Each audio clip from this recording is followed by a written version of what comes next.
una cultura ultrajada, un líder espiritual, una nación revolucionaria. Que las revoluciones no se exportan.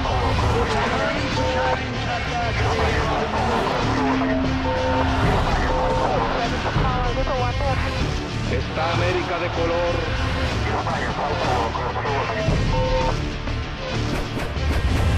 Revoluciones. Revolución iraní.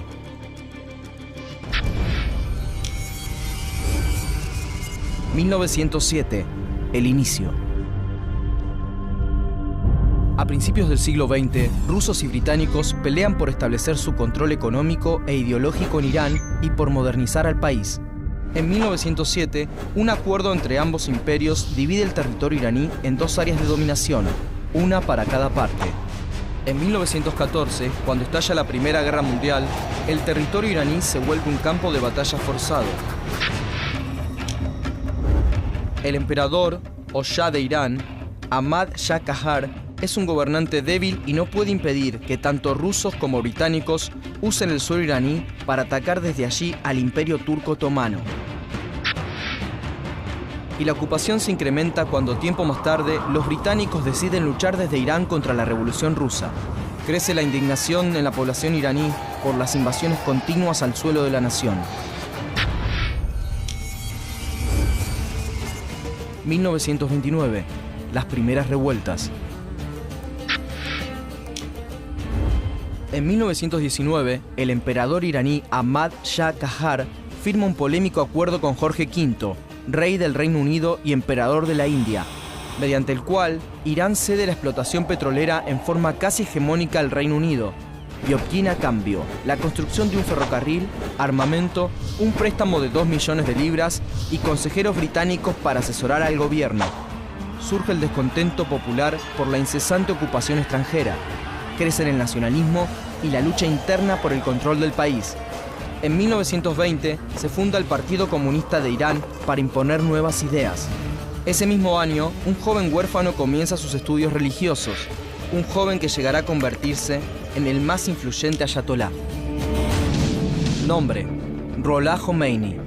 Lugar y fecha de nacimiento: Khomeini, 24 de septiembre de 1902. Origen social: incierto. Profesión: ayatolá, rango más alto del clero islámico. Entre 1929 y 1930, el Partido Comunista de Irán organiza huelgas textiles, ferroviarias y petroleras en su afán de detener el avance occidental. El gobierno ejerce una dura represión y detiene y encarcela a los líderes del partido. 1925, el nuevo Shah. En 1925 es coronado Shah de Irán Reza Pahlavi, jefe militar que, apoyado por los británicos, ha venido concentrando el poder. Reza Pahlavi construye el ferrocarril transiraniano utilizando tecnología alemana, moderniza la educación y funda la Universidad de Teherán, capital de Irán. Y el país se industrializa gracias a las inversiones provenientes de Alemania.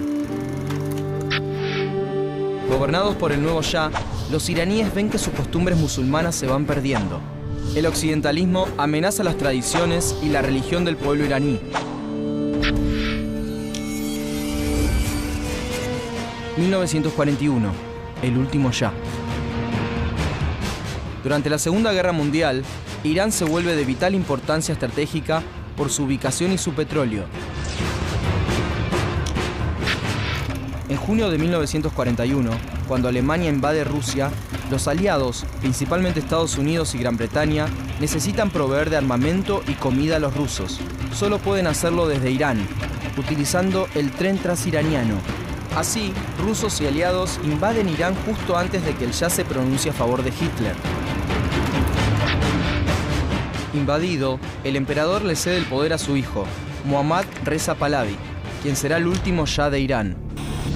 Nombre: Mohammad Reza Pahlavi. Lugar y fecha de nacimiento: Teherán, 26 de octubre de 1919. Origen social: clase alta. El nuevo Shah colabora en la guerra con los aliados y a la vez libera muchos presos políticos que hacen resurgir el nacionalismo y el socialismo en Irán. En septiembre de 1941 se funda el partido Tudeh, afín a la Unión Soviética y de tendencia marxista-leninista. Tudeh: derechos individuales más derechos constitucionales, más democracia contra el fascismo, el imperialismo y el militarismo. Para 1945, el Tudeh es la primera organización de masas de Irán. 1945, el principio del fin. Cuando termina la Segunda Guerra Mundial, en el 45, la pobreza domina a Irán. Hay inflación, escasez de productos de primera necesidad y pobreza en el campo y la ciudad. El Tudeh organiza a los obreros para exigir reformas sociales y económicas. Rabar, el periódico del Tudeh, consigue una tirada de 100.000 ejemplares, 3 veces más que el periódico oficialista. Harry Truman, presidente de Estados Unidos, vislumbra la amenaza comunista en Irán y en 1947 firma un acuerdo de ayuda militar y de asistencia para el entrenamiento de las Fuerzas Armadas iraníes. Esta occidentalización de las Fuerzas Armadas incrementa la intolerancia popular. En febrero de 1949 le disparan al Shah durante la ceremonia aniversario de la fundación de la Universidad de Teherán. El Tudeh es acusado del atentado y sus líderes son apresados o escapan a la Unión Soviética. El partido Tudeh y todos los partidos de tendencia izquierdista son proscriptos. El pueblo necesita un referente y no hay líderes políticos. Para 1950, Jomeini es nombrado ayatolá.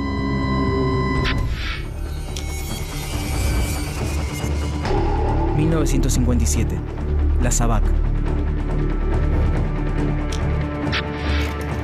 En 1951, el primer ministro iraní, Mohammad Mossadegh, decide nacionalizar el petróleo que extraen los británicos.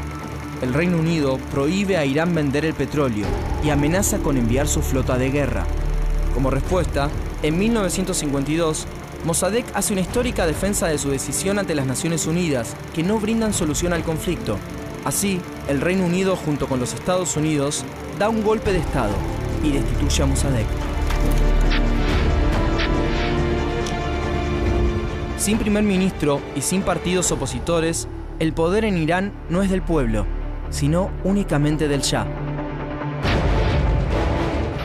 En 1957, con ayuda de la CIA, el Shah crea la Sabak, la inteligencia iraní, un organismo cruel de represión a opositores políticos, que cada vez son menos. 1961, el nuevo líder. En 1961, muere el ayatolá Borujerdi, el mayor líder religioso islámico, y Jomeini comienza a ocupar su lugar. En 1963, el Shah realiza una serie de reformas conocidas como la Revolución Blanca. Mejora el sistema educativo, introduce el voto femenino, otorga mayor participación de los trabajadores en las fábricas y beneficios a más de 4 millones de pequeños productores. Pero esta modernización significa a la vez una occidentalización que hasta prohíbe el uso de los atuendos tradicionales islámicos, y el sentir religioso del pueblo encuentra su símbolo en Jomeini. A través de diversos comunicados, Jomeini intenta develar las intenciones antiislámicas del Shah y los Estados Unidos, hasta que pronuncia un discurso en el que llama a los musulmanes del mundo a luchar contra los Estados Unidos e Israel, a los que también ve como enemigos del Islam. El 5 de junio de 1963, Jomeini es encarcelado y grandes ciudades iraníes como Teherán, Qom, Mashhad y Shiraz se levantan en su apoyo. El Shah reprime y deja 15.000 rebeldes muertos. Luego de 8 meses de prisión, Jomeini es liberado por el Shah, que busca pacificar el país. Pero Jomeini continúa con su actividad revolucionaria hasta que vuelve a ser capturado y enviado al exilio en 1964. 1977, el detonante. Jomeini continúa instigando la revolución con los medios a su alcance. Estados Unidos necesita de Irán por el petróleo y como base para una eventual lucha con la Unión Soviética. La revolución es un problema. En 1977, Mostafa, el hijo de Jomeini, muere en Irak. Los revolucionarios culpan a la SAVAK. En enero del 78, estudiantes y religiosos del Islam se levantan pacíficamente en Qom, pero el ejército interviene con fiereza. 1978. Las masacres. En agosto de 1978, la SAVAK incendia un cine mientras se proyecta una película sobre una protesta campesina. Deja 400 muertos. Al día siguiente, más de 10.000 personas marchan al grito de "hay que quemar al Shah". Jomeini ordena más protestas pacíficas, pero cada una de ellas termina con sangre. El Shah declara la ley marcial, prohibiendo todo tipo de demostración revolucionaria. 8.000 manifestantes avanzan contra esa ley por las calles de Teherán. 4.000 de ellos mueren en lo que se conoce como Viernes Negro. A pedido del Shah, Saddam Hussein, el militar de mayor influencia en Irak, envía a Jomeini lejos de Medio Oriente, y el ayatolá continúa su actividad revolucionaria desde su nuevo exilio en París. A principios de diciembre de 1978, millones de personas se manifiestan contra el Shah en Teherán. El plan para reprimirlo fracasa, y los Estados Unidos creen que sostener al gobierno iraní es una causa perdida. El poder del Shah se desvanece. Carter, presidente de los Estados Unidos, intenta despegarse del Shah y nombra como nuevo primer ministro a Shapur Bakhtiar, un hombre de la oposición al régimen. El Shah y Bakhtiar conviven por poco tiempo.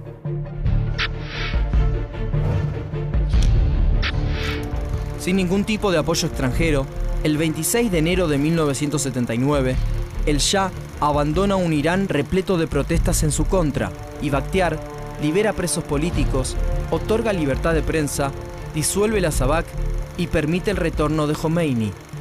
3 millones de personas reciben a su líder político y espiritual. Jomeini se declara contra Bakhtiar por ser un hombre impuesto por las potencias extranjeras. Sin parlamento, el 4 de febrero de 1979, Jomeini reemplaza a Bakhtiar por Mehdi Bazargan, uno de los más importantes líderes democráticos de la revolución. El 9 de febrero, las filas sobrevivientes de la Guardia Imperial leal al Shah se enfrentan a las fuerzas aéreas pro-Jomeini. Pero los revolucionarios toman todas las instalaciones militares, los edificios gubernamentales, las estaciones de TV, la radio y los palacios. Finalmente, el 11 de febrero de 1979, se proclama la República Islámica de Irán. Preámbulo de la Constitución de la República Islámica de Irán. La Constitución de Irán, en tanto expresión de la cultura, la sociedad, la política y la economía de Irán, está basada en principios y preceptos islámicos que reflejan las aspiraciones de la comunidad islámica. El Islam, entonces, logra aunar el nacionalismo, la lucha por la liberación, la religión y la ideología ante un Occidente que amenaza con imponerse en Medio Oriente.